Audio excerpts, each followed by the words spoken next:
안녕하십니까. UPBS 뉴스를 시작하겠습니다. 네, 먼저 국내 소식입니다. 2020 세계 선교 지도자 미전도 종족 개척 선교 대회가 지난 10월 14일부터 16일까지 2박 3일 동안 비대면 유튜브로 진행되었습니다.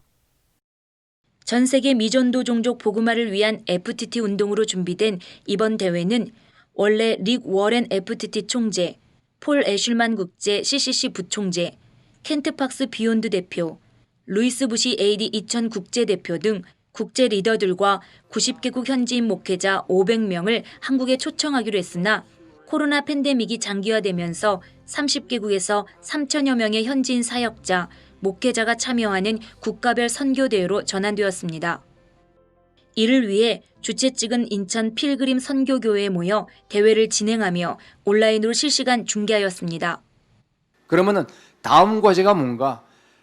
그래서 세계 교회가 다 함께 모여서 다음 과제를 갖다가 같이 이렇게 정하고 달려갈 시점이 바로 된 겁니다. 바로 지금이. 그래서 우리가 2020 세계 교회 미전도 종족 개척 선교 대회를 여기에 열게 된 것입니다. 첫 번째, 전 세계 교회 앞으로 10년 동안 혹은 20년 동안에 우리가 집중해서 성취할 목표를 공유하는 겁니다. 두 번째, 지금 각 교회들이 또 온 선교 단체들이 하고 있는 선교를 성경적인 선교로 우리가 개혁하기 위함입니다.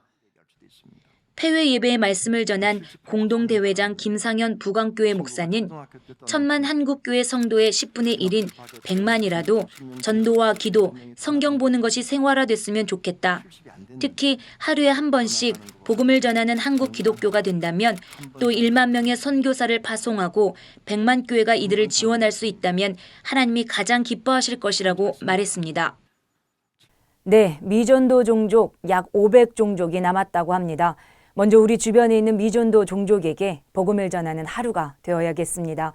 그와 더불어 다소 주춤했던 세계 선교 현장의 문들이 다시 활짝 열려서 땅끝까지 주의 복음이 전해질 수 있도록 힘써 기도하며 행동해야겠습니다. 예, 다음 소식입니다. 최근 정부가 낙태 허용 법안을 입법 예고했었는데요. 이에 대해 낙태 반대 여성단체인 K-프로라이프 등이 16일 대구시청 앞에서 반대 집회를 열었습니다.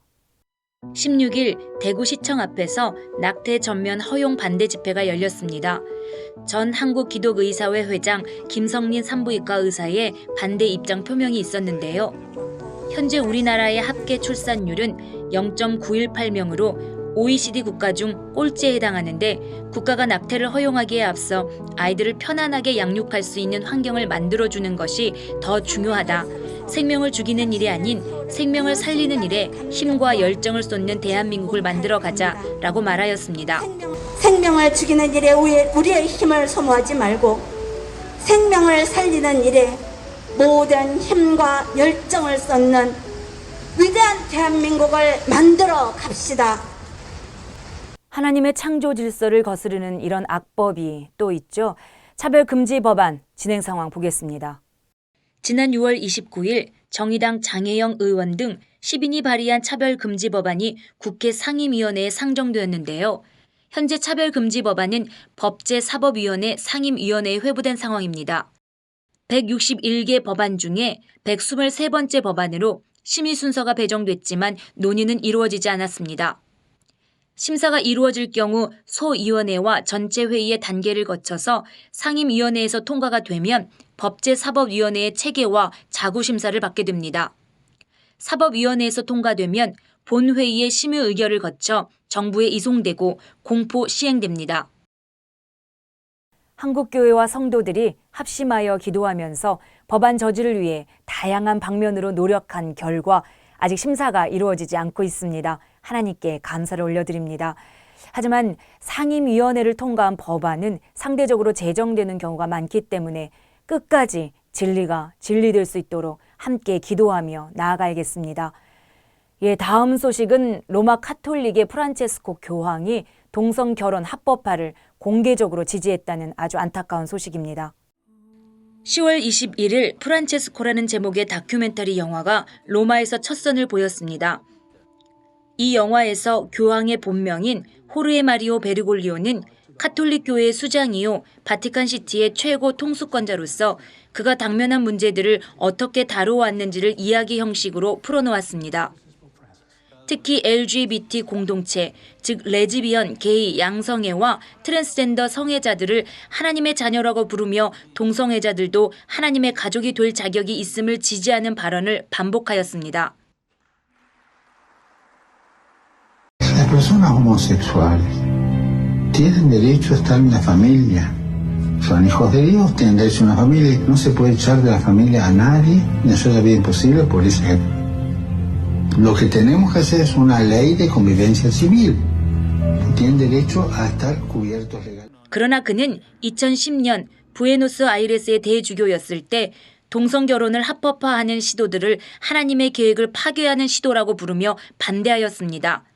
예전에 LGBT 따르는 신도들에 대하여 동정심을 표현한 적은 있으나 이렇게 실질적인 정책 수립을 위해 동성결혼을 공개적으로 지지한 것은 처음이라고 합니다. 네, 마지막 시대에 진리와 비진리가 혼합되고 불법을 합법화하려는 시도들이 지속되고 있음을 봅니다. 하나님의 계명과 예수에 대한 믿음을 끝까지 지켜 이기는 우리 한국교회 되기를 소망합니다. 13명의 유력한 정통 유대인 지도자들이 트럼프 대통령을 지지한다는 공개 서한을 보냈습니다. 트럼프 행정부가 신앙생활은 본질이요 필수적인 것임을 흔들리지 않고 강조하고 있는 것을 그들은 칭찬하였는데요. 전 세계의 유대교 교단들 중에 가장 유력한 랍비들이 서명한 이 편지는 지금까지 코로나19 사태 동안에도 예배의 집들을 닫지 말고 열라고 촉구한 트럼프 대통령의 리더십을 높이 평가하였습니다. 우리는 대통령에게 우리의 깊은 감사의 마음을 전합니다. 특히 예배하는 장소는 본질적인 곳이라고 최근에 천명한 것을 깊이 감사합니다. 대통령께서는 모든 선한 사람들이 의심 없이 알고 있는 것을 위해 강력한 목소리를 내주셨습니다. 지금은 그 어느 때보다도 전능하신 하나님에게 돌아가야 할 때이며 우리의 믿음을 견고히 하여 현재의 환란 속에서 우리의 참된 가치를 지켜나가야 할 때입니다. 라고 말하였습니다. 유대인들과 크리스찬들이 모여서 하나님을 예배하는 것이 국민 생활의 필수임을 강조하는 트럼프 행정부와 우리 한국 정부가 너무나 비교가 됩니다. 우리나라도 이러한 지도자의 복을 받게 되는 날이 속히 오기를 소망합니다. 네, 다음은 WMTC 소식입니다. 지난 WMTC 연합선교회 10월 원래회는 코로나 팬데믹 관계로 18개국의 미전도 종족 국가 선교사들과 온라인으로 함께하는 은혜의 시간이었습니다. 일부 예배에서 파키스탄 WMTS 디렉터 김석권 목사는 그리 아니하실지라도 라는 메시지를 통해 우상 숭배하라는 정부의 명령을 거부하고 하나님만을 예배하였던 다니엘의 세 친구의 믿음을 본받아 이 코로나 위기를 극복하자고 역설하였습니다. 2부 선교 보고 및 선교사 소개 시간에는 총 18개국의 미전도 종족 지역 선교사들이 온라인과 오프라인을 통해 서로의 기도 제목을 나누며 선교 보고하는 시간을 가졌습니다. 인도, 타이, 중앙아시아, 터키, 이란, 필리핀, 우루과이 선교사들과 WMTS 파키스탄 분교장 15분들이 줌을 통해 함께 예배하며 은혜를 나누었는데요. 그 외에도 이스라엘, 북한, 러시아, 라오스, 중국, 탄자니아, 아르헨티나, 멕시코, 모리타니아 선교사님들이 원래에 참석하여 함께 세계 선교의 현장을 경험하며 뜨겁게 기도하고 뜨겁게 사랑을 나누는 은혜로운 시간을 가졌습니다. 미 개척 지역, 미 전도 종족에게 복음을 전하고 있는 우리 WMTC 선교사들의 모습을 보니 우리나라에 복음을 전해준 선교사들이 생각이 납니다. 혹시 한국에 처음으로 온 선교사가 누구인지 아십니까? 칼 귀칠라프 선교사입니다. 그의 한국 선교는 의료 선교사 알렌보다 52년을, 언더우드와 아펜젤러 선교사보다 53년, 그리고 순교자 토마스 선교사보다 34년을 앞섰는데요. UPBS 팀이 그 현장 나가보았습니다. 칼 귀칠라프는 한국에 온 첫 번째 개신교 선교사입니다. 귀칠라프 선교사 일행은 1832년 7월에 장산에 도착한 후 불모도를 거쳐서 충남 보령시에 소재한 고대도에 정박했습니다. 그는 한글로 주기도문을 번역한 최초의 인물이며 서양 감자를 심고 재배하는 법을 가르쳐주고 야생 포도를 음료로 만드는 법을 전수해 주었습니다. 그는 조선에 대하여 이 외딴 나라에 좋은 씨가 뿌려졌고 머지않아 영광스럽게 싹이 돋아날 것이고 열매가 맺힐 것이다 라고 말했습니다. 귀출라프는 한국에 짧은 기간 머물렀지만 최초의 한국 선교사답게 한국 선교의 길을 닦아놓았다는 사실은 부인할 수 없습니다. 성과의 유무를 떠나서 귀출라프는 한국을 방문한 최초의 선교사로서 한국 기독교 역사에 중요한 위치를 차지하며 고대도 역시 한국 최초의 선교지로 큰 의의가 있습니다.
그 청년의 시절 불모지 땅으로 향했던 그 복음의 열정이 우리에게도 부어지기를 소망합니다.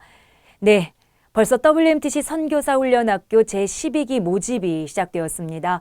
하나님의 계획 아래 있는 복음에 완전히 헌신된 그 한 사람을 기다립니다. 뜻있는 분들의 많은 지원 바랍니다. 12기 모집 영상 보시면서 UPBS 뉴스를 마치겠습니다. 감사합니다.